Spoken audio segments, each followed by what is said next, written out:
Today I would like to show you how you can transfer files from an Android device to Motorola Defy. First of all, go into Play Store on both smartphones and install free app called Send Anywhere from this developer. After that, choose Open.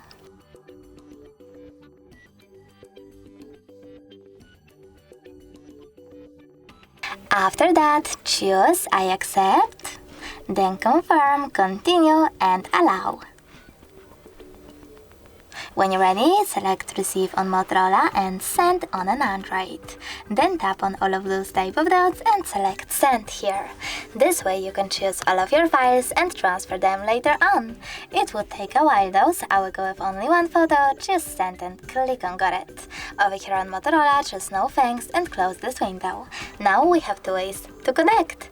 We can input this key here. We had a lot of time to do it. And tap on Receive to connect those smartphones, but we can always just scan this QR code instead by tapping on the scanning icon on Motorola, choosing while using the app or only this time, and pointing our device's camera at the QR code. And now, as you can see, my picture was successfully sent. Thanks so much for watching. If you enjoyed this video, smash that like button, comment and definitely subscribe. Bye!